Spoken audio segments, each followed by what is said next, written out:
ക്ലാസ്സിന് വന്ദനം. കൂട്ടുകാരെ, നിങ്ങൾക്ക് മോണോ ആക്ട് ഇഷ്ടമാണോ? ഇന്ന് ഞാൻ നിങ്ങൾക്ക് മുമ്പിൽ അവതരിപ്പിക്കുന്നത് ഒരു മോണോ ആക്ട്, കൊച്ചു മോണോ ആക്ട്. അതിനാൽ നിങ്ങളെ ഞാൻ എന്റെ ഒരു മുതലാളിയുടെ വീട്ടിലേക്ക് ക്ഷണിക്കുന്നു. മുതലാളി രാവിലെ നീച്ചു വരുമ്പോൾ തന്റെ വേലക്കാരനായ രാമുവിനെ വിളിക്കുന്നു. രാമോ, എടാ രാമോ.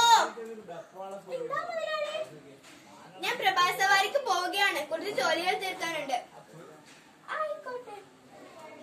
നിലം തൂത്ത് തുടക്കണം, ബ്രെഡിൽ ജാമ്പ് തേക്കണം, ചാണകം കോരി തൊഴുത്ത് വൃത്തിയാക്കണം, കുളിക്കാനുള്ള വെള്ളം റെഡിയാക്കി വെക്കണം.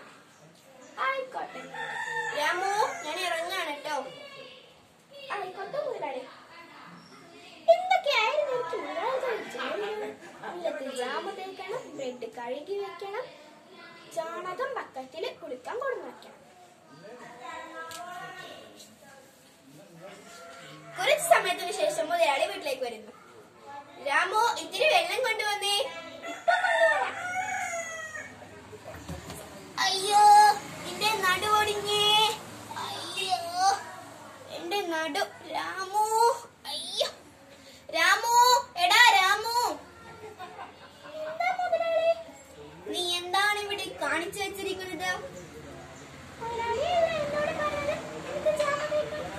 അയ്യോ, എന്റെ ദൈവമേ, ഈ മരമാടിനെ കൊണ്ട് ഞാൻ തോറ്റു. നിന്നോട് ഞാൻ നിലത്ത് ജാമ തേക്കാനല്ലല്ലോ പറയാം, ബ്രെഡിലല്ല ജാമ തേക്കാൻ പറഞ്ഞത്. അയ്യോ. മുതലാളി ബാത്റൂമിലോട്ട് പോകുന്നു. അയ്യോ,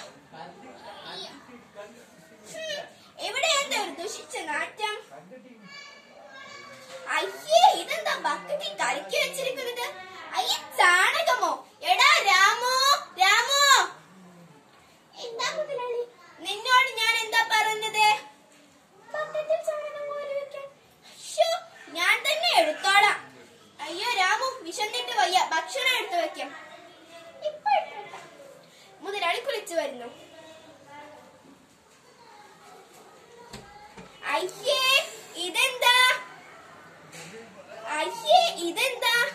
മുതലാളിയല്ലേ എന്നോട് പറഞ്ഞത് ബ്രെഡ് കഴുകി വെക്കാൻ. ഇന്നും പട്ടിണി. എന്റെ ദൈവമേ, ഈ മരമാണ്ടിനെ കൊണ്ട് ഞാൻ തോറ്റു. നന്ദി, നമസ്കാരം.